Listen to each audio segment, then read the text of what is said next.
já presenciei, ao longo dos meus 25 anos de carreira no mundo corporativo e executivo, na área financeira e de negócios, empresas se reestruturando. Geralmente, uma consultoria externa é fundamental para essa mudança, para essa reestruturação. Já presenciei ações que deram certo, ações que não deram certo, fracassaram, mas todos os caminhos que deram certo tiveram planejamento, diagnóstico do estado atual, identificação do que está quebrado, do que precisa ser posto novamente no lugar correto, nos gargalos do processo, da operação, uma revisão clara do propósito e da missão. Escolha da liderança certa, capaz de conduzir a missão. Líderes que tenham caráter e sejam firmes no propósito e na missão. Mapeamento de recursos é essencial para essa mudança, para essa reestruturação. Engajamento dos times. As pessoas são parte fundamental para uma reestruturação.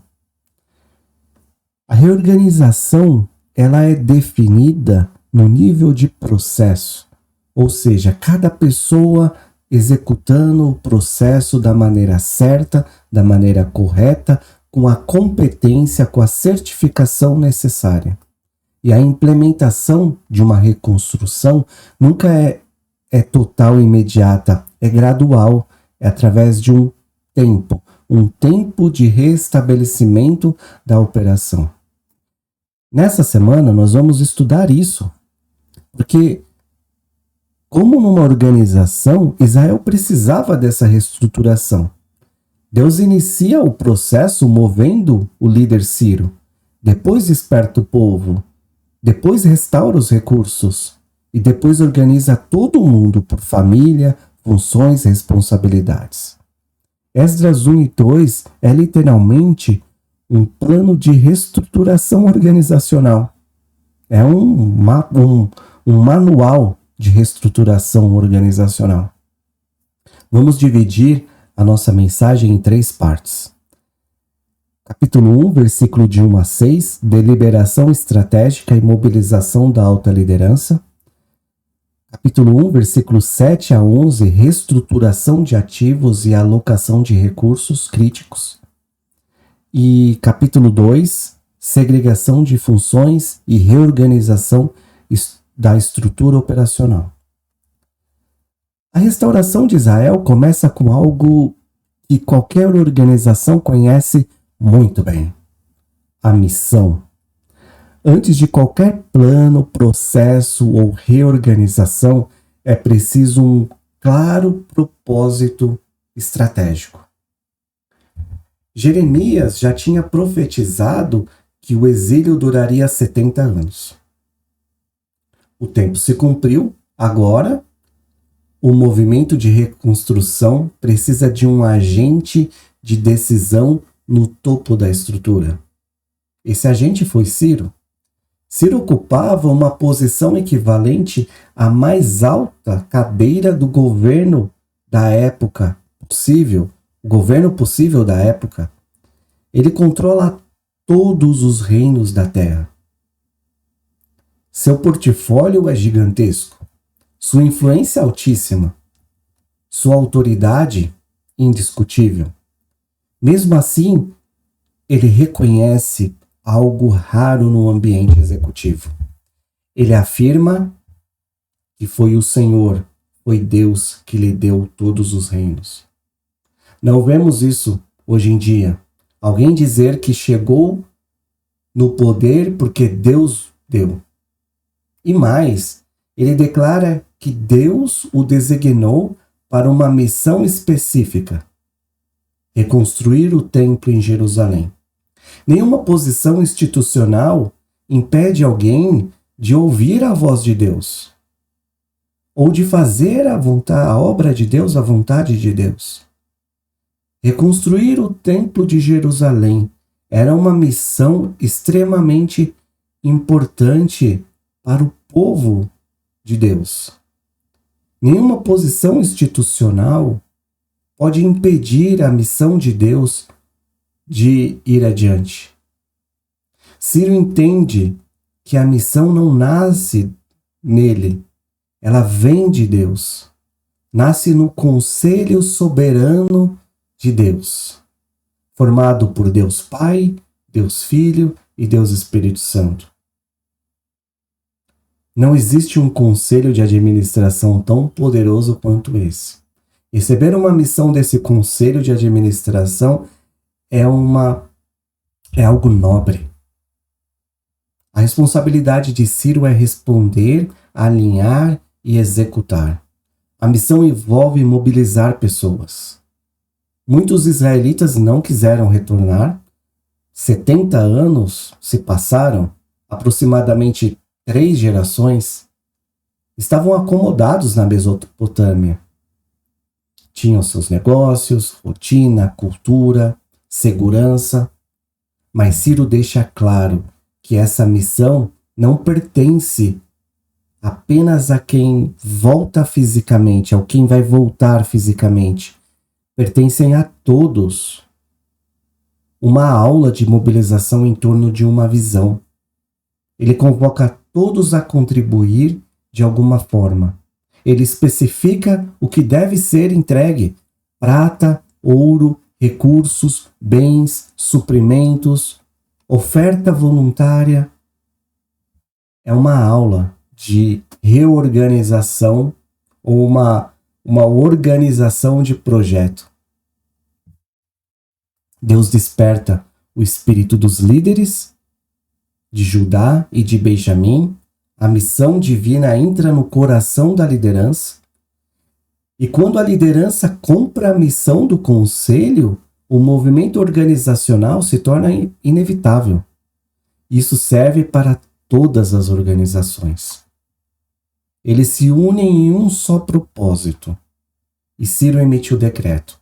Os líderes se levantam, a comunidade responde, até os vizinhos cooperam.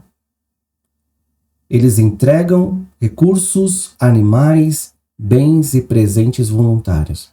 Deus move o coração do líder supremo da Pérsia.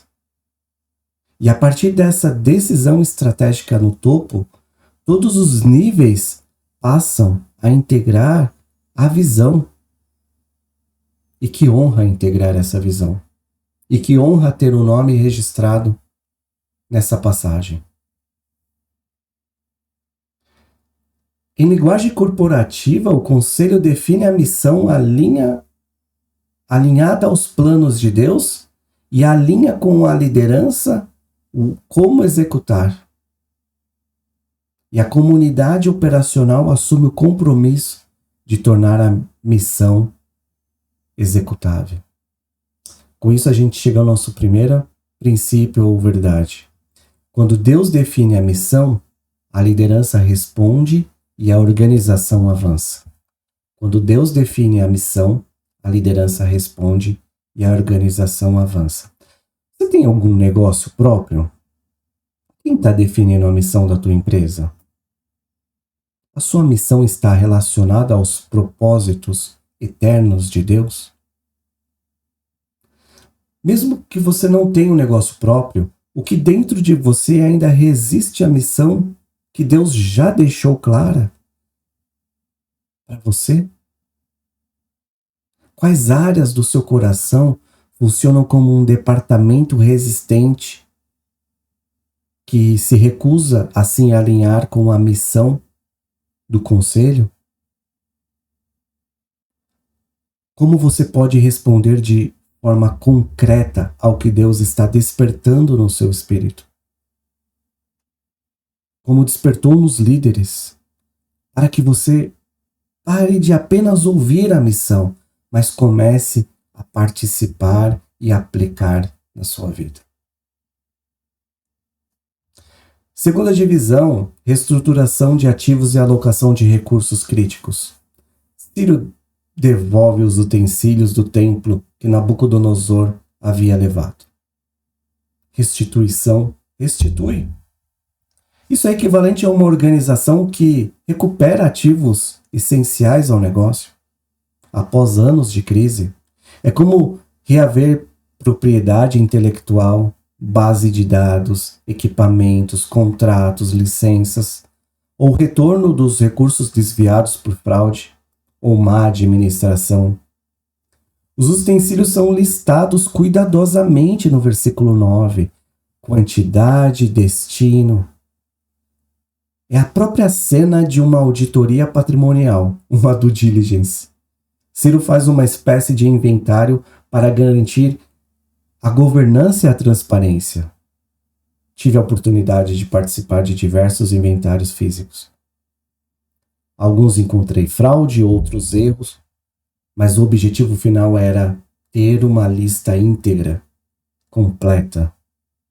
E aqui a lista está íntegra, completa, entregue ao responsável, ao encarregado da reconstrução.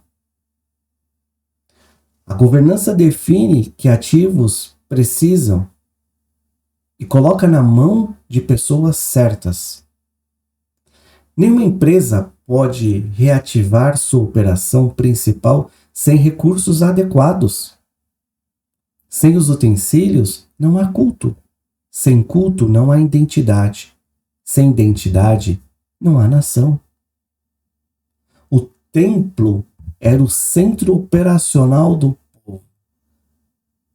A coleta dos utensílios é o retorno da operação. E com isso a gente chega à nossa segunda verdade.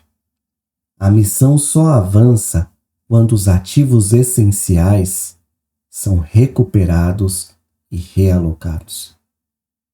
A missão só avança quando os ativos essenciais são recuperados e realocados. Que utensílios do seu coração você precisa devolver ao Senhor para que a adoração seja restaurada em você? Que utensílios do seu coração você precisa devolver ao Senhor para que a adoração seja restaurada em você? Quais ativos espirituais, emocionais ou relacionais Deus já devolveu para você, mas você ainda não integrou à operação principal da sua vida?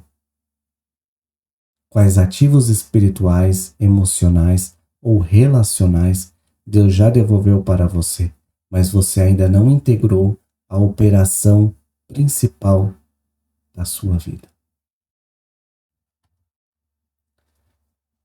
Terceira divisão, segregação de funções e reorganização da estrutura operacional. Capítulo 2 apresenta famílias, líderes, sacerdotes, levitas, cantores, porteiros e servos do templo. É a reestruturação clássica de uma organização que precisa voltar a operar. Cada time com os seus membros, funções e atividades. Não existe missão sem estrutura funcional definida. A lista apresenta nomes, famílias, localidades e descendências. Antes de um projeto renascer, a empresa precisa saber quem é. Saber identidade, responsabilidade, histórico, capacidade, atribuições, credenciamento, qualificações. O texto é um mapeamento de pessoal. É um People Analytics do Antigo Testamento. Cantores são cantores, levitas são levitas, sacerdotes são sacerdotes. É a estrutura por competência. A pessoa certa na função certa. Não se coloca um financeiro no marketing. Não se coloca a tecnologia no jurídico. Eles estão sendo posicionados para reconstruir com eficiência, cada um em sua função. Mas alguns não conseguiram provar credencial. Aqui a genealogia. E foram impedidos de exercer o cargo mais alto do templo. o sacerdócio. E o sacerdócio precisava ter essa linhagem, essa credencial. Sem prova, pode fazer outras coisas, mas essa função você não está credenciado. É um processo seletivo, com base no histórico e comprovação documental, um compliance. A desqualificação permanente para exercer essa função sacerdotal, sem comprovação de qualificação, não é punição, mas proteção do sistema. Porque é o cargo mais alto, o cargo máximo do templo. Afinal, há contribuições para o templo, somando recursos, pessoas, a mais alta posição, tem atividade para todos. E com isso se consegue reiniciar as atividades do templo, reorganizar. A organização não funciona apenas com pessoas corretas, mas também precisa de capital de giro, os utensílios, os recursos, as pratas, os ouros, todos os utensílios. Israel está estruturando um orçamento mínimo viável para reativar a operação do templo. E chegamos à nossa terceira e última verdade. A missão floresce quando funções são claras e pessoas são colocadas no lugar certo. A missão floresce quando funções são claras e pessoas são colocadas no lugar certo. Onde Deus quer colocar você de forma específica, mas você ainda insiste em atuar fora do papel que Ele definiu. Onde você está tentando assumir uma função que Deus não qualificou você para exercer, gerando peso, desgaste e desalinhamento. Quais áreas da sua vida precisam de critérios mais claros, evitando que pessoas, expectativas ou emoções ocupem posições que não deveriam ocupar? Que nós possamos aprender com essa aula de reestruturação de operação. Que nós possamos também aprender a reestruturar o nosso serviço, a nossa função diante de Deus, para que o nome dele seja glorificado. Tenha uma ótima semana, nos vemos na semana que vem.